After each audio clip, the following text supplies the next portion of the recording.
Welcome to A Fork in Time, the alternate history podcast.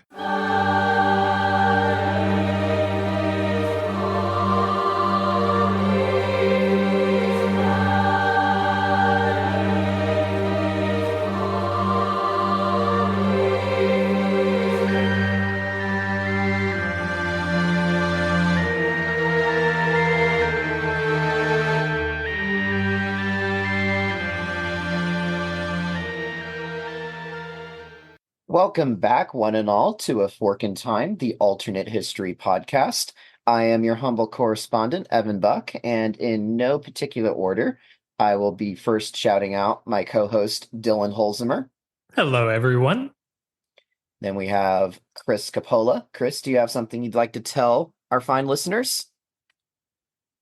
Hi, good people. All Keeps right. getting longer and longer. Keeps Yeah, getting that little longer and longer pause, every time. And last but certainly not least, we have the elder statesman of our podcast, Robert Kochu. Hello, everybody. All right, now that we've all made our introductions, and of course I didn't actually say my own, so I'll say it just for posterity's sake now. Hey everyone, how's it going? It's your boy Evan. By the way, for those of yes. you listening, that's why I never open. I will never open. I will always wait. Yes, sir. Absolutely. You have to have your catchphrase. So there you go. So we are continuing on in our fork that we've established for American Monarchy. And in the last episode, we started us off on a little adventure called the American Civil War. But as opposed to what happened in our timeline, which was about 1861 to 1865, we're having our Civil War starting in 1868 this time.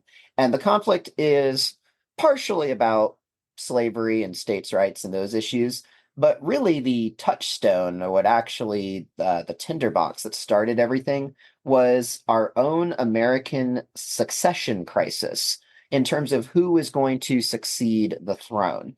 And so our two main combatants or sides in this conflict we set up as Leopold from Germany. And I also threw in the Belgian Leopold as a possible candidate, but he's not going to be a major factor in the Civil War. And then so the German Leopold is on more of the northern side. And then on the southern side, representing the landed gentry and those sundry such antebellum southern interests, we have none other but Maximilian, the pal of Bonaparte III in our timeline, who became the loser of what we now know as the Cinco de Mayo, the inspiration for Cinco de Mayo. Well, in this timeline, he is instead going to be palling around more so in America. So, what we established last time was a conflict between these two sides. We have the northern states. We have the state of Deseret, basically counting themselves out as being neutral. And then we also have the southern states. And we had a split between Southern California and Northern California. And we also had a split between East and West Texas, neither of which happened in our own timeline. So, now that we've kind of established what happened in the last episode, let's talk about where the conflict goes from here. So I know in last episode we talked about a lot of the major players and a lot of generals, and we established the Confederate, what I guess we'll call the Confederate capital, down in New Orleans. And so I'll throw this out to the panel here. We kind of foreshadowed this a little bit in the last episode, but do we think that this version of the Civil War is more or less intense and more drawn out or faster than the conflict that happened in our own timeline? So I'm going with more intense, and let me give a few reasons why. Number one, 3 more years of industrial production takes forth in the North. Number two, by the same token, the landed gentry has become even more entrenched as a landed gentry. And you can have good generals, but if you ain't got a lot of soldiers to back up your good generals, you're in bad shape. And finally, there is a lot of discussion about on our timeline Civil War. The North fought with one hand kind of behind their back until Grant came in as the commanding general. And Grant just looked at it and said, "This is stupid. Coordinate the effort. Here's what we're doing. Here's how we're moving everybody. Playtime's over with Sherman. Go from Atlanta to the sea, tear everything up as you go, and let's go with it." Number one, more industrial North is not going to want to play. Number two, you have had a significant German-Prussian influence on the military, and they are what's the word I'm looking for? Cutthroat when it comes to that kind of stuff. They don't play. So they're going to come in, and it's just going to be, think about it if the military had that Prussian background. So they're looking at it more because remember, this whole thing kicked off with von Steuben and some buddies coming up and saying, "We have an idea." So you come up, and I think that actually increases von Steuben's standing in the army even higher than it was already. And so now you have that Prussian influence, and Beauregard and company, because Beauregard is the field marshal, better hang on at the end of the day. Absolutely. I would tend to agree with that analysis. And so by extension, I feel if it's more intense of conflict, I also happen to feel that therefore the conflict is probably going to be shorter than it was in our timeline. Yeah. So are we thinking, so this starts in 1868. I think we might have foreshadowed this as well in the last episode. Do we think this lasts 3 years? I think 2 years is a little on the short side. Are we going to say this takes 3 years? Maybe give or take a few months. So I think last time we kind of had the equivalent of a Shiloh about a year and a half in. Yeah. And kind of with what we were discussing, what happened at Shiloh happens again, which is an industrial North just gets beat and ignores that fact and just keeps going. Yeah. Yeah. Yeah, and I think the shift in theater focus probably streamlines the war from where we left off last time. So up in last time, most of the war, the early stages, kind of relatively the same, just because there's not really been much movement yet in terms of victories. But if you have a South that is much more geared, instead of a Richmond axis, onto like a New Orleans Caribbean axis, where we left off last time with Sherman and Grant staring down the barrels on both sides of the Mississippi, I think because most of the primary rest of the war is going to be the march to New Orleans, once that gets captured, you still have to deal with Atlanta and some of the other sort of secondary industrial areas of the South. But I think the transition from active contest of the war to essentially mop-up duty is much quicker. So I think it didn't take Sherman all that much to cut through on his march to the sea. Well, I think a march to New Orleans, once that's taken, it just kind of becomes divide and conquer at that point. And we have a divided Texas, we have a divided Southern California, we have more theaters at play here too, which I think, which we also discussed in the last episode, it just kind of spreads them out, the South out even thinner. I think it just makes it shorter, makes it more intense. And so let's call it end of 1870, beginning of 1871. We have, peace agreements, peace treaties, settlements. It's done. I don't call it a peace treaty. No. It is probably it not. Is we have taken over New Orleans. You will get in line, and we are all one country again. And I think this is I think there is no, you guys have all surrendered. Officers can keep their sidearms. Any man that claims a horse gets to keep it to go farm his land. There is none of that. There is none of that. It is. We need to talk about, do we think there's any trials because those did not exist in our timeline. Mm-hmm. But there is no get your parole and go home and be good. Well, here's the question moments. I want to raise. Is there an organized surrender? Because what we've talked about is basically the Anaconda plan. And this is something that Right. Dylan and I thought. I'm not sure that New Orleans falls to an overland campaign. They come in from the sea. I think Coming from the sea. the United States perfects amphibious warfare in the Caribbean. Yep. Yep. And And then come comes in, in. bypass I Fort. agree. You had 2 forts at the southern end of New Orleans, Fort Pike, and another one that the name escapes me because it got swallowed up much earlier. Mhm. Fort Pike survived until Katrina came in pretty heavily. But yeah, we would know how to go around though because stone masonry forts look really pretty, but once the rifled artillery was introduced into warfare, Mhm. they were no good. I think you're thinking about Fort Jackson. That was the other one. Okay. And yeah, in our timeline, basically they were reduced by the U.S. Navy in 1862. Yeah. That's very, very early in our Civil War. Yeah. Yeah. So I think Yeah. that happens. But what you don't have, what I think you have then is, New Orleans falls, but what you don't have is blue coats in Savannah. Yeah, You no. don't have an experience. You don't have Union soldiers marching throughout the entire South. No, I don't think almost that's picture necessary.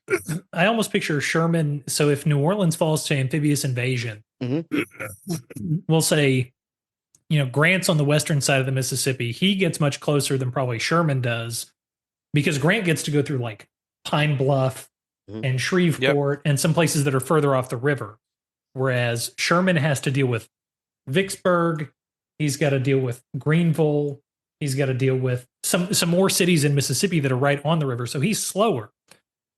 So I think Chris brings up a good idea of the no sort of formal surrender. Like, I think Sherman's going to end up swinging east from like Natchez area or like the Louisiana border of Mississippi. And I think you might see whatever remnants are left of the sort of Southern Confederates get into Montgomery, and it happens there. But I don't think they last long. Nope. I think Sherman might even you might even have the Union go out into Texas to help Houston. Yeah. I can see that happening. Well, you see and- Grant detours that direction. Exactly. Yeah, I think that's very possible. But the point is, the war is over, or we're talking about the capital having fallen, right? Without the heart of the Confederacy having seen Union soldiers, or being laid waste. Yeah, you have to remember, Virginia was laid waste. And the Shenandoah Valley, and all of that was just laid waste during our Civil War. How well did that work out in Germany after World War One? Yeah. So not super great. I'm not and if you look at the writings around Lee's surrender at Appomattox, Lee tells people to go home, and so does Johnson, I believe, when he surrenders. Joe Johnson. Johnston. I So don't think I'm not sure that there's not continued resistance in because you've got this bubble and we cut it around. Jeb Stuart wanted to continue guerrilla warfare. Matter of fact, Stuart, Pickett, and Taylor, who was Lee's adjutant, all came to Lee the night before Appomattox and proposed breaking the army up, setting up guerrilla war, and the only reason they didn't was because of Lee's force of personality. And you've got this core of the Confederacy that we never touched. Yeah. Yep. Yeah, I can almost picture something from like the forests of Alabama all the way down into the Everglades being almost a kind of not like a super organized guerrilla resistance, like, you know, to use a bad analogy, you know, kind of this world's version of Hitler's Operation Werewolf that he imagined after World War II, where all the Nazis go hide up in the Alps and basically just resist for 30 years. That's a really interesting idea. I like that. Except, or I think here's more the your one French problem with that. resistance. Your French resistance Here's the that problem they live with that. among and just do it as they get along.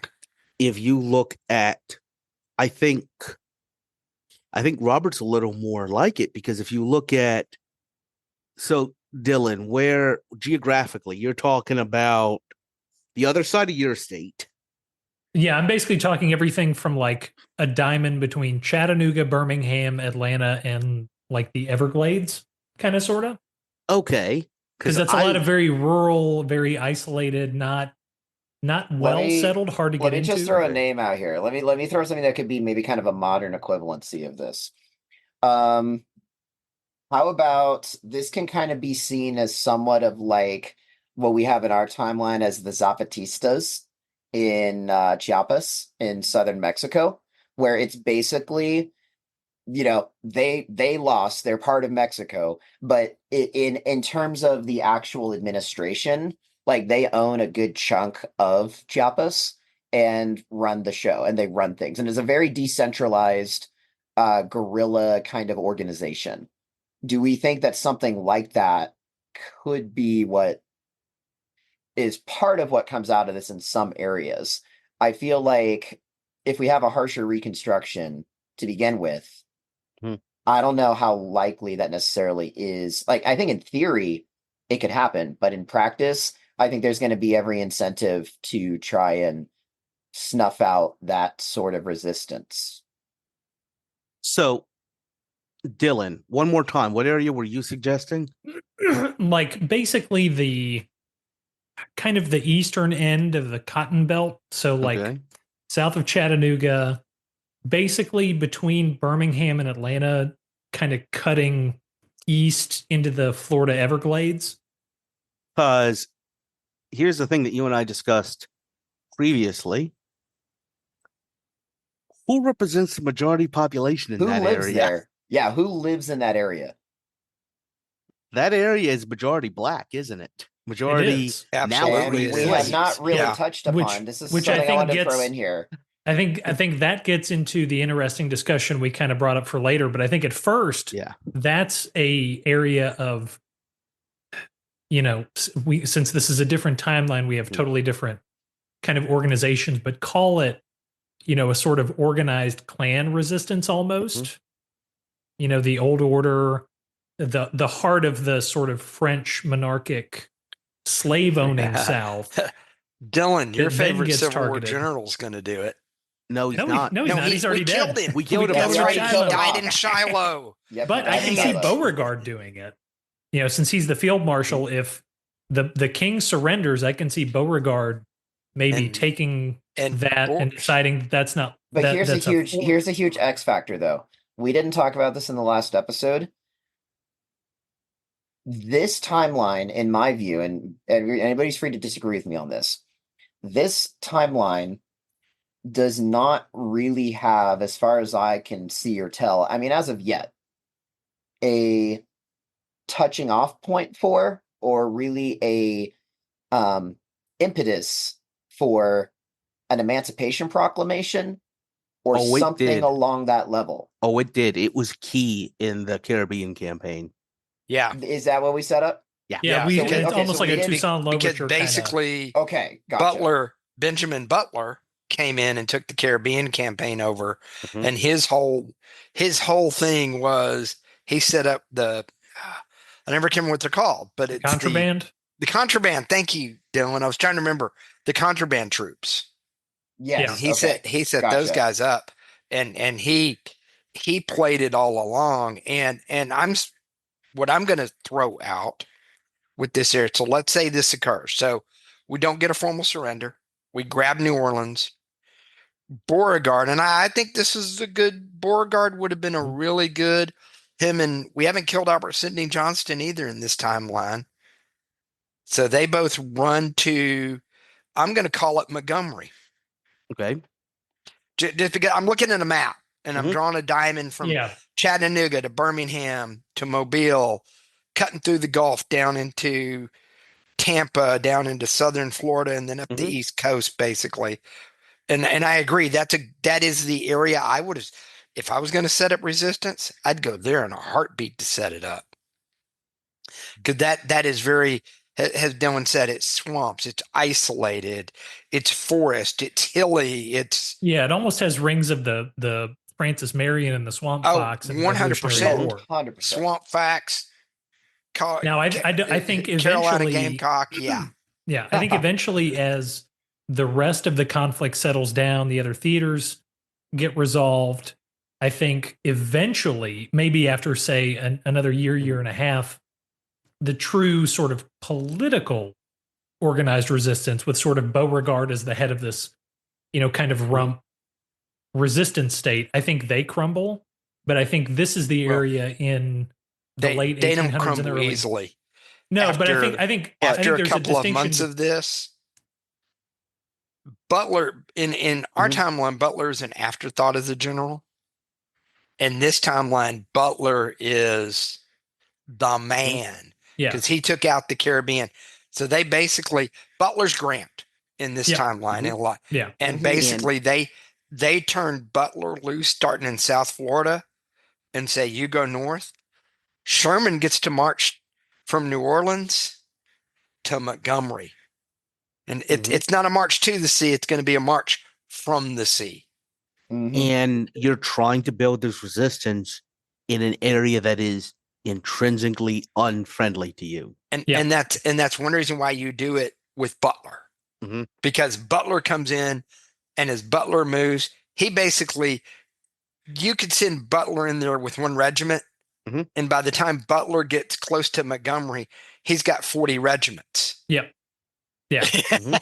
And I think there's always going to be some, kind of like the stereotype in our timeline of these sort of, rural deliverance type, Mm-hmm. rednecks, hicks in the woods. But I think, say maybe another year of semi-organized resistance while Butler goes up to Montgomery. Then I think you consider, even though there is a capture of New Orleans as the capital, then you can probably consider, so late 1871, early 1872, the war truly kind of over. Beauregard cries uncle Yeah, Beauregard is gonna, at because that you point. you imagine Yeah. Sherman getting fast tracked to the outskirts of Montgomery once Butler started doing his stuff coming up from the south. You know, Beauregard probably, signs something like our version of an Appomattox, but much less clean in Montgomery. And then it's just, like I said, these deliverance hicks in the woods that you're going to be dealing with for 20 years. But basically, by But early, it's a law 18th enforcement issue. It's not a Exactly. Yeah, military it's issue. no longer Exactly. military. Yeah. Yeah. yeah, it's not a military, so you can consider The the true military end of may the do it, war. but it's treated as law enforcement, and I'm going to go with it's harsh law enforcement. It's Yeah, very, almost. I would I say, would, yeah. You burned a black church. Oh, I caught you and your five guys. yeah, I'm going to string you up on Trial, that cross. You're, guilty. you are killed on Trial, sight. guilty, wall, shoot, done. Yep. Yeah. Anybody Yeah. else want to try this? Yeah. Mhm. And so I think Yeah. basically that leaves our postbellum sort of situation starting in the spring of 1872. Correct. Yeah. Mhm. So now Everything that fully clean, I Yeah. would say. Yeah. yeah, so now that the war's over, where do we go from here? So this is what another thing that I think we also foreshadowed in the previous episode, and I think this is a really good place to kind of start laying that foundation. This Civil War was touched off, as we noted, by our own American succession crisis. Mhm. And Maximilian, what ends up happening to him, by the way? Does he just go back to France, I don't. or is he caught and I can military tribunal execution. I don't know. I can picture them sending him back to Europe just because of the historical, prevalence in this time of the monarchy. Mhm. Americans, I think, have more I don't think we're respect. going to want to have another adherent claim it to the throne. No, but they would have around. more. I think he gets sent back to Europe Yeah, basically with the message that we won. We're going to be determining what to do in the future. Don't mess with us. Basically. So instead of the Monroe Doctrine, it almost becomes the Maximilian Missive. Becomes the Maximilian Missive, or even the Leopold. The Leopold, I don't know what would be The Leopold an alliteration. Law? The Leopold Law. There you go. Yeah, that might be what we have. So we have a Leopold Law. Don't mess with us anymore. Sending Maximilian back with a little piece of paper tied on the back of his coat saying "kick me." Yeah. I was literally about to make that joke. Yep, exactly. Great minds think alike. And so now we have a defeated South, a military campaign that's over, a law enforcement campaign that's very harsh, very exacting, very fast. And so unlike our timeline, where we have a conciliatory Abraham Lincoln, who, he issued the Emancipation Proclamation, but he was basically like, hey, you get to keep your guns, you get to keep a lot of things, as long as 10% of your voters sign a little piece of paper saying that you won't do this again. Pinky promise, no take backsies. You guys are back in the Union. I think there's a lot less of that kind of negotiation and much more so of a forced settlement. Nothing that I think would happen in our timeline with like the 1876 presidential election, where we're even hemming and hawing about whether we should withdraw federal troops or not. Like, no. They're there. They're staying in the state capitals, whether you like it or not. They're there to stay. Yeah, this is that Prussian influence, and this is the Prussian from the beginning, conquering Prussian influence from the beginning. So, I think with all of this background in mind, this is where I think the gears start turning, and where I guess I'll call it the Republican, as in pro-republic sort of influences, not as in our Democrat and Republican parties. But this is where I think the Americans finally start getting a little bit tired of this whole European monarchical system, because they recognize that the Civil War was caused by the succession crisis. We just articulated the Leopold Law. We don't want them messing around with us anymore. So how mechanistically we get to a changing of that, I think we have a somewhat of a proto-constitutional convention of some kind. Because keep in mind, what we established in the first episode of this arc was, we're basing this off of a Prussian model, more of a the Holy Roman Empire kind of model. So a formal written constitution. This is we're probably operating much more along the lines of a British common law kind of a gentleman's agreement, a maze of laws, the kind of a patchwork sort of governance structure. Is this where we finally have a more of a formalized, constitutional convention, written articles, that sort of thing? I personally think the answer is yes. And I think based on what we discussed in the lead up to this recording, I think all of us would probably agree with that as well. Yeah. Sorry, go ahead, Robert. No, go ahead. So I think what probably happens, because I think in the first episode there was a form of a constitution, because they were already having a constitutional convention when Henry of Prussia shows up. But I think what this gets at is, I think this constitutional convention could be analogous to, after our Civil War, the sort of final identity change from these United States being a bunch of states that were united by agreement into the United States, one cohesive political entity. I think you could consider this sort of second constitutional convention kind of equivalent to that transition, where, we go back. It's essentially like we did when we rewrote the Articles of Confederation. Hey, I was just thinking this about version that. of the document doesn't work. Yep. The basic framework's still good. Let's just rehash what doesn't work, and then kind of like the no insult to if any of our listeners are French, but sort of like the interminable instances when the French get rid of a republic and then they have something else and they get another republic and they write another constitution. Mm-hmm. But here's something interesting to think of is that this system, worked for roughly, 8 decades, 9 decades at most. So it lasted a considerable amount of time longer than, the many French iterations of the French Republic. And so I think the framers, at the 1787 convention that happens in this timeline and our timeline, that's still going to be something that we keep in mind. And we're also going to be wanting to have a emphasis on, this sort of more, I guess I'll say more Jeffersonian ideal. Because again, remember, the founders were still, active in this timeline, and a lot of them did not have great sympathies, for monarchical systems. So I think we could have a lot of kind of almost a feeling of going back to the drawing board in a sense and saying, all right, maybe some of what we tried in the Articles of Confederation and, just with a stronger central government would be a better way to go. And this ultimately leads us to what I think is going to happen with the king, because the king is the monarchy is going to be abolished. I think Leopold, the Leopold question is this, like, how much of a figure and how amiable is he going to be to basically taking himself out of power?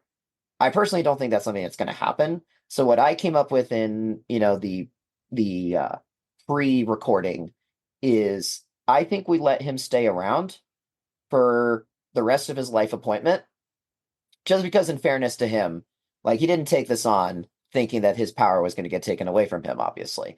And they just won the war too. They have all the political capital, they have all the cards stacked in their favor in their deck.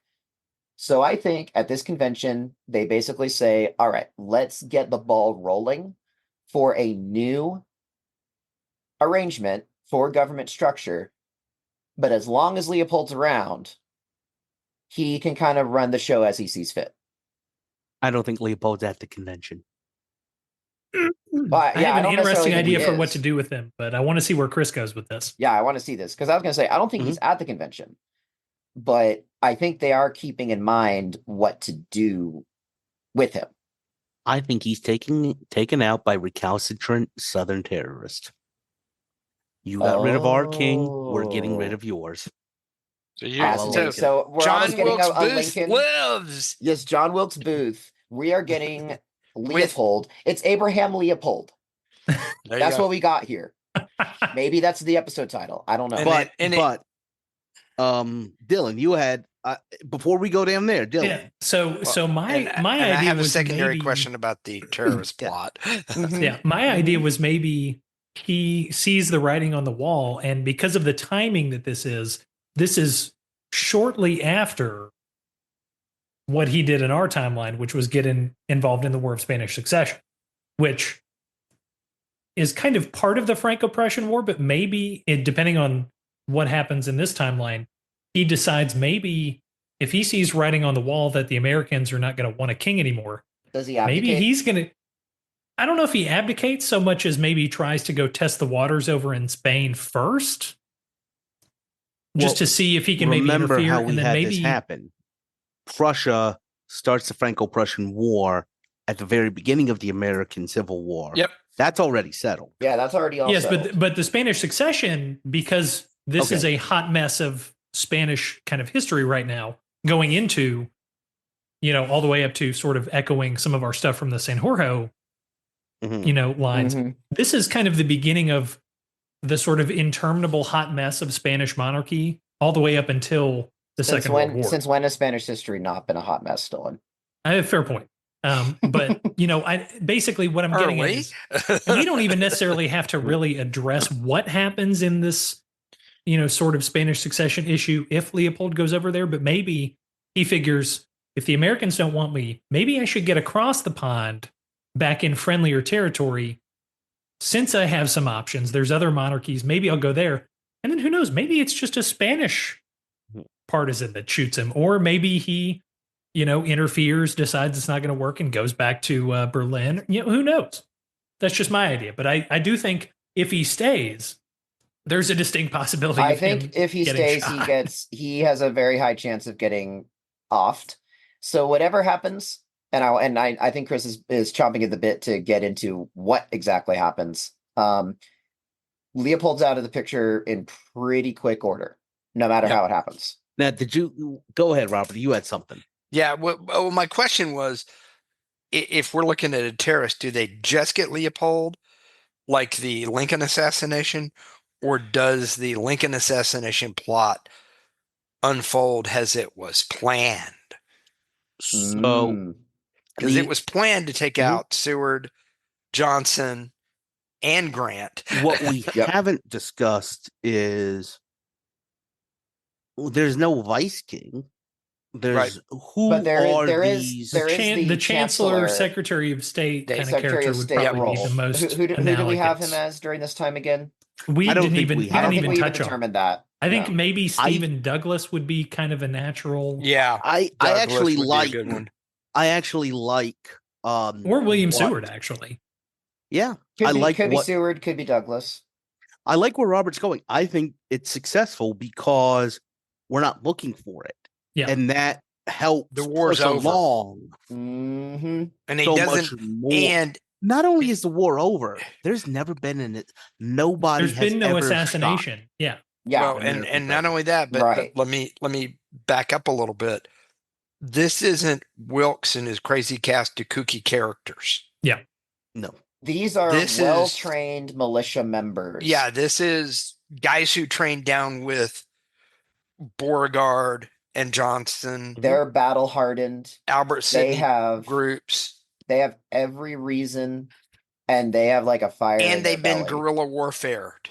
Mm-hmm. Yep, exactly. And now they know how to. They know how to get the job done. They know how to do this. And I think this is successful, and that vacuum creates the opportunity for what we're talking about for a convention. Listeners, if you've ever wondered how we clean up hanging forks, this is how. We've lost we've lost our king. We've lost our basically our entire continuity of government, at least at the significant level. Yeah, basically, like we're talking about, we're down to our parliament. Whatever parliament version we had at this point, and Speaker of the House and military generals. That's what we got. That's kind of what's left. The most of the heads of the Hydra have been cut and aren't coming back. So, all right. So I think that makes sense. Pull a convention. That's what causes the convention to be called, and that's what we get a grand rewrite happening. Yeah. So I imagine probably it's going to look, at least in variations, similar to, because we didn't change all that much from the original Constitution, aside from the monarchy part. There's probably not all that much that really has to change. In broad strokes, it's maybe the finer points in the abolition of the monarchy that I think there's a presidency. I think our presidency comes in. Yeah. Which there hasn't really been. I think we do have constitutional amendments to, the 13, 14, the ones we're familiar with in our timeline. 13, 14. Mm-hmm. Yep. Which is enfranchising African Americans, equal protection, citizenship, and franchising, equal protection, and by the way, equal protection is enforced from the beginning. Yep. I'm interested in there is no Jim Crow. Not to get too in the weeds on this. I'm interested if we take a crack at the Second Amendment after what just happened. And I didn't want to bring it up for being too political, but I'm interested. Don't worry, in that. that's never been a problem of mine. Yeah, or the Third Amendment, which is my favorite that nobody ever remembers. Yeah, I think that's the quartering of soldiers, right? Yes, quartering of soldiers, because I think that in a monarchy may have not been quite as big of a thing in the original Constitution, but it's also one of those things that doesn't really matter in the practical scheme of things. Yeah, but again, what we just talked about, depending on how all of this is playing out. You have federal troops throughout the South, and they need place to stay. Well, you have and you don't want people having a constitutional right to take pot shots at them. Yes. Right, because we just spent, the last 10 years of mop-up duty of guerrilla war in the South. Mhm. We are going to want to be able to have that constitutional authority to say, hey, you're hosting enemies of the state. You're going to have to host our guys who are hunting I them imagine down. almost a revised and combined Second and Third Amendment, where there is a some right to bear arms, but it is more clarified. Mhm. It's the most debated comma in American history in our current Second Amendment. A well-regulated militia, blah, comma, blah, blah. the Yep. right of Comma, the people to right. bear arms shall not be infringed. Mhm. Right. But That becomes also clarified. in combination with, almost like in a, the right of quartering soldiers in a martial law situation, to where it's almost brought back into the books or retrenched slightly, but not completely. I think is really interesting. I think it's at least put it that I think you can do two things here. You can accomplish both of them by putting the power on the state. Yeah. The individual state. So, for example, the state's militia has a right to bear arms. Yep. Constituted by the state government. Yep. Mhm. Period. That's it. Yep. Yeah. That's the it. state government can also Require determine, quartering of troops. and the Reconstruction state governments are the ones doing that. Yep. I think that's I a think really that- interesting way to do that. That Yep. makes a lot of sense. So here's something I also want to throw out here. If we are going to have essentially a return to what we would see as kind of more in our timeline, presidential structure, I know we discussed like kind of having the parliament, quote unquote, Congress being pretty similar, because at this point we don't have direct election of senators. That happens in the early 1900s, I believe, in our timeline. Mhm. So we have the state, and again, this gives more power to Reconstruction governments, because the Reconstruction governments are the ones who control the legislatures who are sending the senators to Congress. So we have a Senate that kind of functions more like a House of Lords, and we have the House of Representatives. I forget what that's called, kind of more in the parliamentary I think we just kind of system. left it in Well- as Congress, for lack of a better really way to refer to Yeah. it. I think so. So, but here's what I wanted to get at.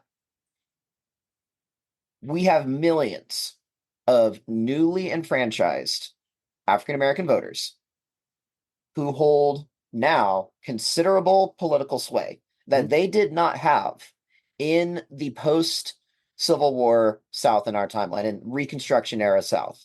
After they did not have it after 1876. Well, yes, Yeah. I was going to say after 1876, with no more, with the end of Reconstruction, essentially. That's kind of what I was getting at, Jim Crow era South. But now that they have this political power, my question is, do we keep the Electoral College, or do we shift it completely to popular vote? I think, and this may just be my lawyer brain talking and my American governance brain talking, I don't think we get rid of it completely, but I wonder if maybe we do a two-tiered system where congressmen are decided by electoral, or are decided by popular vote, senators are done by state legislature, and then the presidency is determined by electoral college vote, unless there's a tie, in which case it goes to the popular vote. Yeah, because right now hybrid. it's.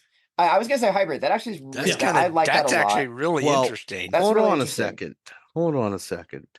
Dylan, before we go down that road, you had a really interesting idea that I think affects how much sense this makes. Yeah, and I've been trying not to butt in, but I do think so. In this Reconstruction era, because the entire history that we've created with this alternate American monarchy, this is a much more it's less binary. It's less Northern Republican abolition, free labor, free market, industrial versus Southern agrarian slavery. It's much more disparate. You've got Northern industrialists, you've got Northern abolitionists, but you've also got Southern agrarians, but not slave owners. You've got the sort of farm economy of the Southern Cotton Belt and Slave Belt and the Caribbean versus the sort of out West hard resource extraction, timber, minerals, gold, silver, and you've got the Mormons, and you've got all this territory that we've inherited from Mexico. You've got all this stuff that's going on in the Caribbean. I think you probably don't see our version of a two-party system. I think you see, it's not going to be a full, modern European like 14 or 15 parties, but I can very easily see that 4 or 5 main parties would, at least in the initial aftermath, come out of this. Maybe once we get into the 1900s, if we even get that far, they kind of coalesce into 2 or 3 broad platforms. But I think in the beginning, you're going to see 4 or 5 distinct political party ideologies based on different economic systems, economic priorities, population demographics, industrialization. So let me put a pin in this. We're going to come back to that. Yep. Because if you don't have 2 parties, then having a popular vote presidency makes first past it doesn't make as much not sense. really work no anymore. sense. Yeah. So what I think to do this, we don't create an electoral college body. I think the president is selected by Congress. And when I say Congress, I mean both houses. Okay. Okay. They Because come then you get a together. compromise between state selection of senators and popular vote congressmen or whatever. And what you wind up having happen is there is no backup if nobody has a majority. What that means is forced coalitions. you have coalitions. Okay. Yeah, People because I was make going to deals. say That's how politics works. Because in our that makes a timeline- lot of sense in the timeline where we've created I think that 4 to makes a lot of 6 sense. political Because ideologies and what Yeah. we talked about parties. kind of off podcast, Dylan and I were talking about this. You would have a situation not that different than the current U.S. House of Representatives, where you have a Speaker of the House who could be vacated tomorrow very easily, which is, talk to any European prime minister. That's kind of how that's how things work. That's how most of the world works. It's how most of the world works. And I mean, in our own timeline, in our own system, we had Kevin McCarthy, and now we have Mike Speaker Johnson. Mike Johnson, who are basically operating on this threadbare sort of, hey, if you are a coalition speaker, and if one small group of renegades gets ticked off enough, you're probably out of here. And so I think we still have, in this new structure, we still have somebody presiding over the Senate. We still have somebody presiding over the House of Representatives.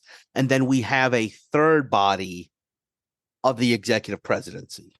Yep. Do we have a vice president in this arrangement? Yes. Because if we because we just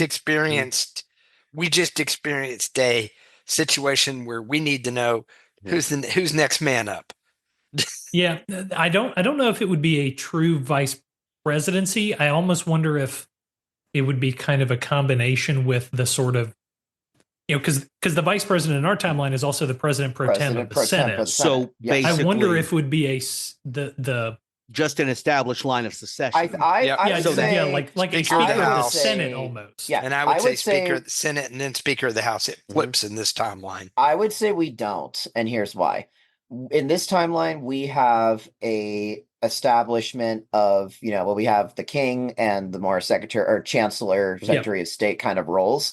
But in this timeline, I feel like because of the American succession crisis, what happened with the American Civil War, we are going to want to have an even stronger central executive authority. Now, I don't think in our timeline there's really a lot of question who has the pants on in the relationship between the president and the vice president. Famously, I think wasn't it one of FDR's vice presidents who compared the office to be John worth Nance less? Garner, John Nance warm Garner, spit. a bucket of warm spit. Exactly. He basically is like, look, this office means basically nothing. So I think, and of course, Dick Cheney came along in 2000 and basically turned it into his own mini bully pulpit, but that's way further down into chasing woodland creatures than I want to get into here. But I personally feel with the dynamics of everything that's going on, I think it's one central executive and the president pro tempore of the Senate, or president of the Senate, however we want to call it this timeline, is the established successor. But I don't think there's going to be really any desire to want to even Well, or have or need maybe a vice president. maybe what we do is instead of a vice president, we have a chancellor. Yeah, we could have that because too. we keep in our timeline. You had the king is the sort of foreign policy, presidents makes treaties, all that side of it, and the chancellor is kind of the internal policy. Internal. Yep. So maybe you keep the office of the chancellor. The president is the one elected by Congress between the Senate and the House, and the chancellor is the one who's elected by popular vote because he has the mandate for internal policies. Maybe the president has a veto. I think they're running. I like the idea of consuls, maybe. Oh yeah. That's a very Roman throwback. Yeah. But I think you have people selected for. One is selected for foreign, one is selected for domestically, but you don't have a bifurcation of how they're selected, specifically because what you do not want is a clique making decisions about war and peace. Yeah. Yeah, I would tend to agree. So this is a really fascinating political structure. And I think that the Constitution is, of course, written with, because, of course, at the convention, there's no real idea of, what exactly is going to come yet. But I think there's like emanations, or Dylan, your legal mind is going to appreciate this reference. There are penumbras of what is going to be forthcoming in terms of how politics is going to play out after this convention. So I think that the Constitution is written with that in mind. And this leads us kind of perfectly into and segues us into what I think is the next part of how does post-war politics play out? We didn't really discuss this pre-podcast. Dylan just kind of put this bug in our ear. And now this is kind of the part where it's going to be free range, open range. Well, I do want to pause. I do want to come back to Dylan. He did a lot of good work, a lot of good thought on what are the major political groupings. Oh, yes. Thank you for reminding me of that. Let's put a pin in what I was saying, because I was talking more about... You're exactly where I want to go, though. You're exactly where I want to go. Who are the candidates going to be? But before we get into personalities and people, I'll turn it over to Dylan, who had a lot of really well fleshed out thoughts on who the big political party players and groups are going to be. Yeah, well, and I think it really all boils down to, like I was saying before, this is much less a bipolar sort of, political situation in the United States, because we had a combination of, we have more territory, so we have people more spread out. We have different economic situations between the Caribbean, the Old South, the Southwest and kind of Texas, the Northeast, the Northwest Great Lakes area. And all of it's kind of in this melting pot that results in a very different sort of understanding of the 1870s than we have for our timeline. So what you're probably looking at is, and this could be anywhere from, like I was saying, 4 to 5 or 6 parties. But generally what I think you're going to look at is you're going to have this sort of Jeffersonian, agrarian, kind of cotton grain South, rice South. So I want to be very clear, because I'm sorry, I had a great comment. And No, go for it. Mm-hmm. Is this party what Jefferson thought he was, or is this party what Jefferson was? Well, because sure those are two very different things. Well, I'm sure there's an area to reuse a phrase earlier in this podcast. There's a diamond between Chattanooga, Montgomery, Atlanta, and the Everglades that thinks the Democrats are the Sally Hemings party. Let me put it that way. Yeah. I have a book sitting in my bookshelf called The Lost World of Thomas Jefferson, which I remember reading when I was, kind of too young to understand its political, what it was actually getting at. But it basically talks about what you're talking about, Chris, the difference between what Jefferson said he was and the world that he actually believed how it should be versus practically what he became, especially as president. And there are two different parties that claim Jefferson. One is kind of a landowning, currently dispossessed, former slave owner, aristocratic pro-monarchical Southerner, and another is small holding. He loved the phrase yeoman farmers.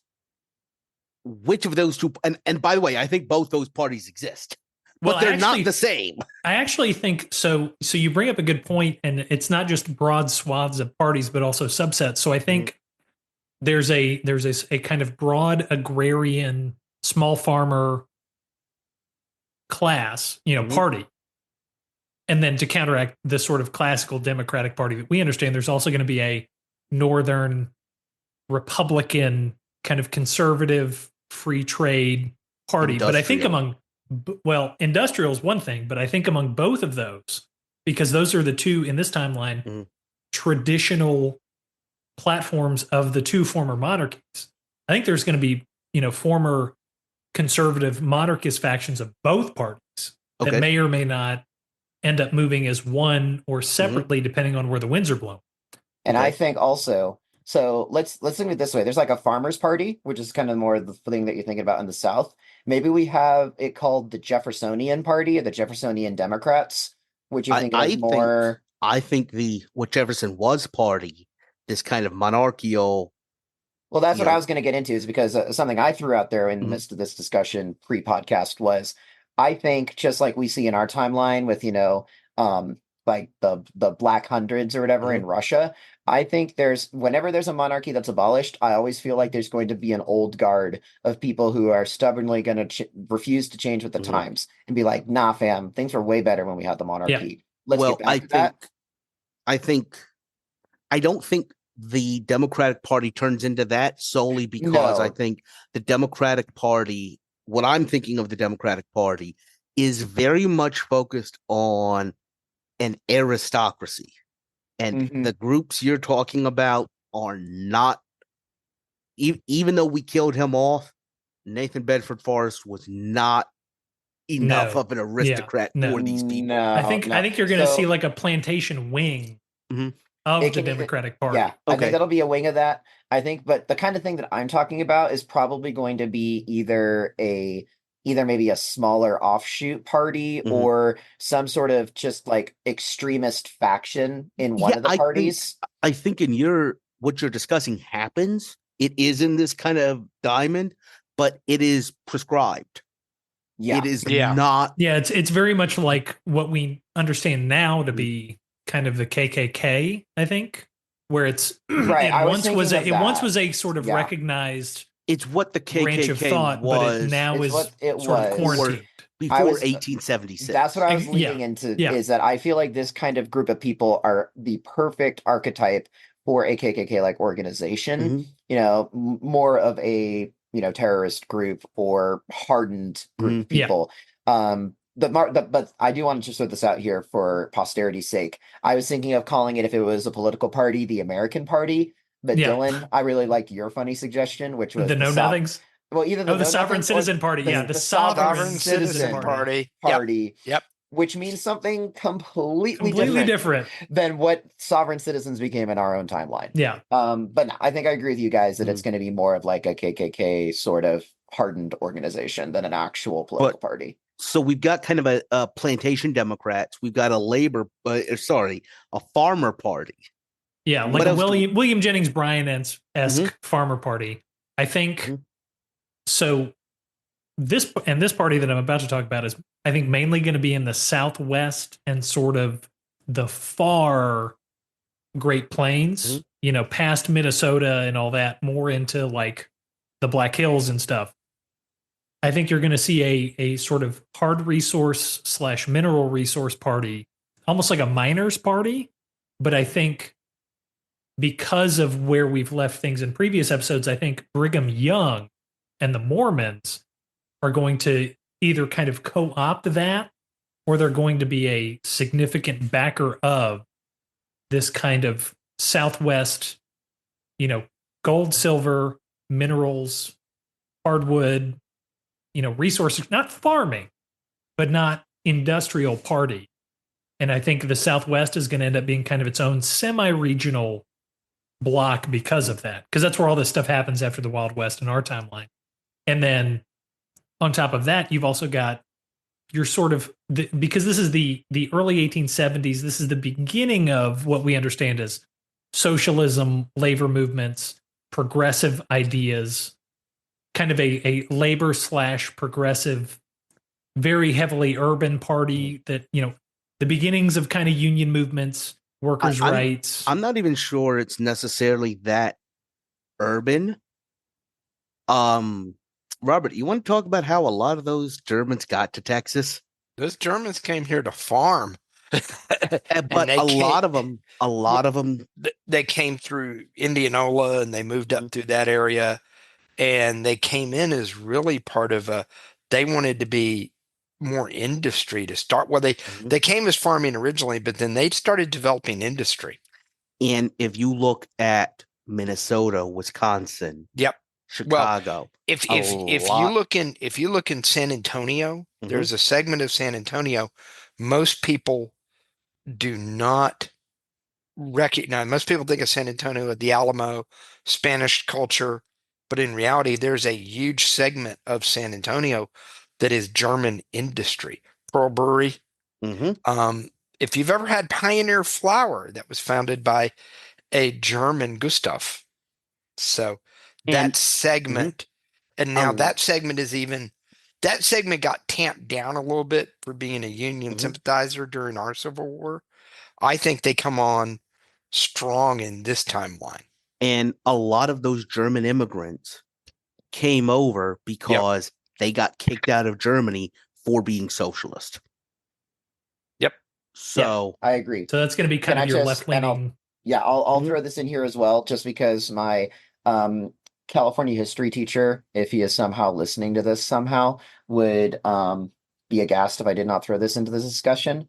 But I think in terms of like left-wing industrial labor party sorts of factions, we see a very strong, in fact, I would say a much stronger posting of the Workingmen's Party, which the Workingmen's Party of California is kind of different from the Workingmen's Party that was kind of back east, but it's kind of similar sort of thing, which is, far left politically, but darn near nativist, absolutely hard right when it comes to immigration and all of that sort of thing. And that's the really interesting thing that all of this is setting up, which is in our political kind of timeline, in our two-party system, hard left populist economist plus this nativist trend, they have to choose which party. You have to pick and choose. In this timeline, you don't. And so there's a funny story, and for sake of the episode's length, I won't get into it. But essentially, my former professor made a drink, and it tasted so terrible. He's like, this tastes like racism. So he named his new drink the Workingmen's Party. But anyway, so not to belabor the point, or not to belabor the point, but that was horrible.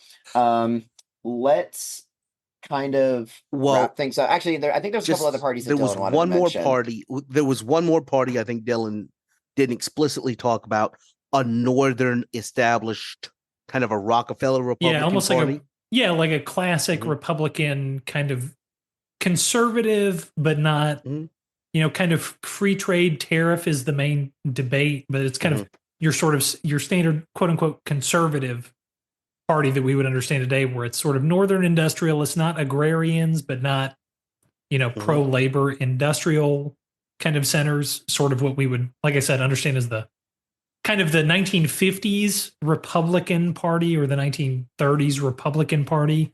1930s, because I think, in our timeline, the Republican club of like Philadelphia is the very rich, very established. Yeah, like the blue blood, non-aristocratic conservative party. And I think that kind of transitions into a business-friendly Republican Party, which some of us are probably more familiar with. And then you also wanted to talk a little bit about almost mirror party structures in some other areas. Regional parties. Yeah, I think because this is in America where we have bits of Mexico, we have so much of the Caribbean. I think, especially in the parts that for lack of a better word, Americanization did not take place quite as heavily in yet. I'm thinking like Veracruz, some of the other Mexican areas, some of the Caribbean islands. They were too busy planting and Yeah, plantationing. yeah. So I think you're going to see almost like Puerto Rico is in our timeline, where they do have a very lively political scene, but it is very different from the sort of Democrat Republican political understanding that mainland U.S. politics has. They have their own parties. They may have some similarities with the Democrats or the Republicans, but they're very different, political issues. It's very localized. There may be some sort of independence movements among the parties. So I think you're going to see some of that in the Caribbean and in sort of northern Mexico, the territories that we take, maybe even on the Pacific West Coast, especially up as you get towards Alaska and Oregon. I think there's going to be some of that. But I think broad strokes, you're going to have these main four kind of political corners to go into. Mhm. But I guess that leads us into the final question for this arc to kind of usher in this new American Democratic Republican era. And that is, after this constitutional convention, who is the first president of this American Republic? And full disclosure for the listeners, before we started, I teased this. I was like, this is the one idea I don't want to have answered. I want to have percolating in the back of everyone's mind. So I'm really curious to see who everybody thought of in terms of potential candidates for where this is going to go. I'm going to throw out the first candidate for who I think would be more of the either like the Farmers Party or kind of the more Jeffersonian Democratic Party. I think Benjamin Butler becomes a very strong candidate because if he is the U.S. Grant of this timeline, I think he has a very, very strong candidacy, a very strong case. In our timeline, even, he ran under a couple of third parties for president. I think he was the Greenback Party president nominee. So I think that is the first name that like immediately came to mind for me. I was going to refer to him as the hero of the Caribbean, but yes, Butler. Yeah. Mm-hmm. I also agree with Butler, but I do want to talk about one of the reasons I like him so much for this is we don't even have formal parties yet, but Butler checks boxes for a lot of different groups. I think, all podcasts we discussed a little bit. Hey, Northern industrial Republicans want to be the party of Lincoln, or want to be seen as the party that freed the slaves, to newly enfranchised African Americans in the South. I think this block, that block of voters, is a majority in a lot of areas, and I can see several of these political parties making a play for them, because you've got the agrarian progressives looking at them and saying, your small holding farmers support us. You have labor looking at them saying, you're the oppressed minority, you're the new working class, vote for us. You have the Northern Republicans maybe not talking to them so much on policy, but talking to them on history and tradition, as we're the ones that, and Butler is the person who can check all of these boxes. And I think with a American political system that's all over the place, where that has these multiple different party bases, somebody that can speak to different constituencies becomes a lot more important. Not even that he's going to make it on the first round, but that the progressives are going to be okay voting for him. Labor's going to be okay voting for him. Republicans are going to vote for him too. Mm-hmm. Yeah, I think you nailed it. It's checking the boxes. 100%. I think also we're probably going to see, just because with how accelerated and enforced like civil rights was in this timeline, I actually think we're going to have a major African American candidate run. And the two names that I'm just going to throw out are Blanche Bruce, who was a Mississippi senator in the like 1860s or 1870s, I want to say, and Hiram Revels, who was a Episcopal minister, and he was the first African American to serve in Congress. So I think pick one of those two, I think they kind of become the, more regional, Southern African American candidate. All right, I'm gonna throw a name out there, and it's gonna sound like I'm campaigning, partially because he's my favorite president. I'm gonna say James Garfield. So he would Garfield have is a general. he would have been a congressman at this time, and he Yep. he has Civil War experience. Yep. I think there would have been, in this post monarchy timeline, a sort of hesitancy against kind of super prominent generals because they had this air of monarchy and authoritarianism to them. Garfield straddles the line between the sort of conservative and sort of, economic liberalization. He was for the gold standard, but he was also for free trade in terms of not doing a whole lot of protectionist tariffs. He's going to win a major Southern vote because in our timeline, he was actually the successful arguing attorney in Ex rel Milligan, which, lawyers among you, stands for the principle that civilians cannot be tried by military tribunals. So he's going to have some major cachet against, former Southern Confederate, people who may otherwise be, at the risk of getting strung up because of some stuff that they may or may not have done, but he's at least going to apply the rule of law. He's a school teacher. And he's devout, but he's not judgmental in terms of his religion. I think Garfield represents kind of a political dark horse that could be kind of a very interesting inaugural president that lets the country go wherever it's going to go. I think later. I think the second president. Okay, But, I can see that. Mm-hmm. This is kind of the earliest that he would have been a sort of viable political candidate. He's like whenever you hear about somebody that's like, I hate to say it, but in their 50s thinking about running for president, they've got a lot of elections coming. Yeah. Mm-hmm. Or here's another one who would not have been shot in our timeline. And this is just, I have no expectation of him winning. This is just me throwing his name out there because we have to have a tie into our timeline.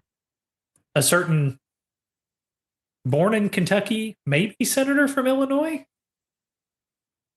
who's still around in this timeline. He is still around in this timeline. Who, according to Turtle Dove, becomes a socialist, but I don't buy that for a minute, at least directly.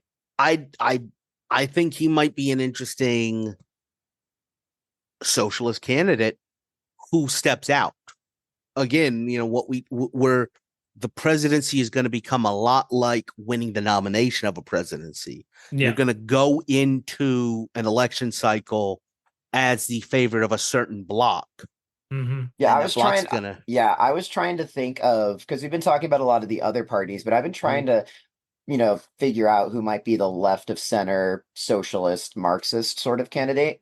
I think that's a good possible choice.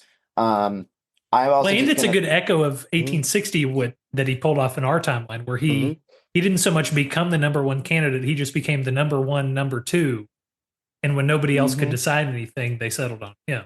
But yeah. There's such a stronger candidate. And maybe what you have is, we did talk about kind of he's the other person elected. Yeah, he's the Speaker of the Senate or something. Yeah.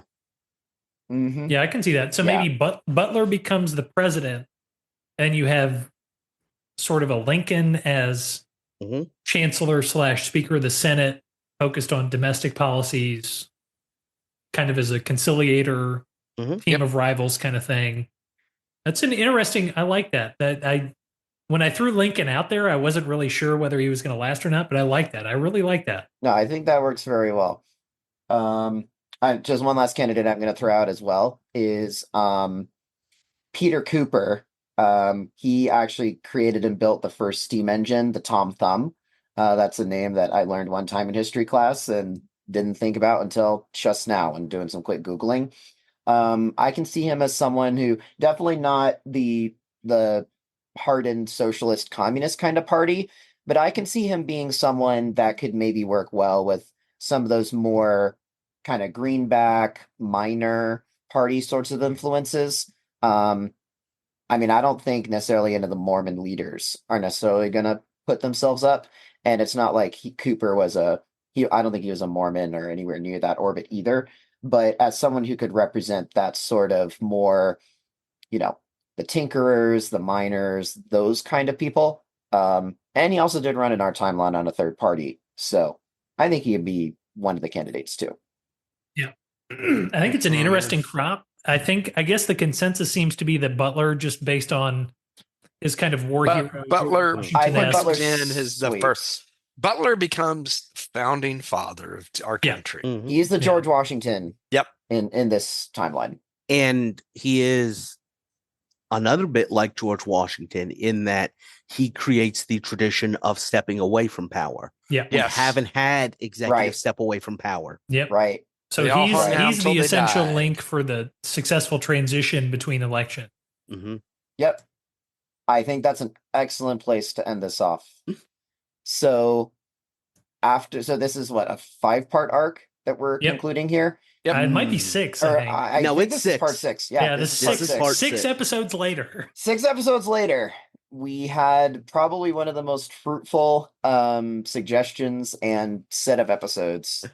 Solid run on this podcast. Mm-hmm. Gentlemen, it's been a pleasure going through all this with you guys.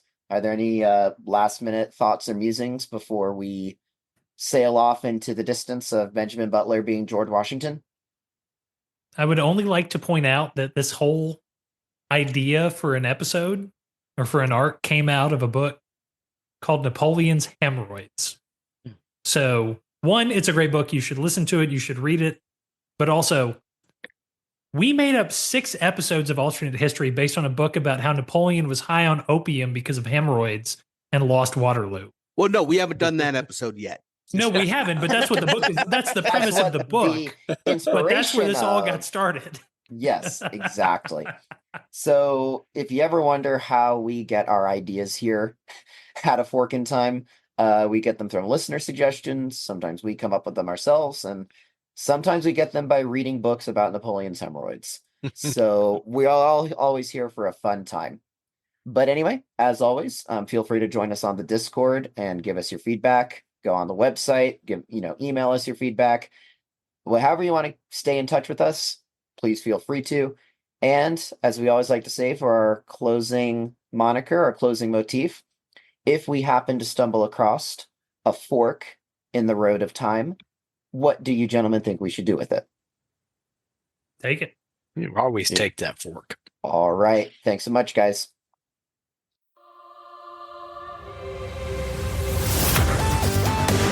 Thanks for listening to A Fork in Time, the alternate history podcast. Learn more and provide feedback by visiting our website at www.aforkintimepodcast.com. Connect to us on Facebook at facebook.com/aforkintime or follow us on Twitter at AFIT Podcast. If you want to support the show financially, visit our Patreon page at patreon.com/aforkintime. We hope you will join us next time.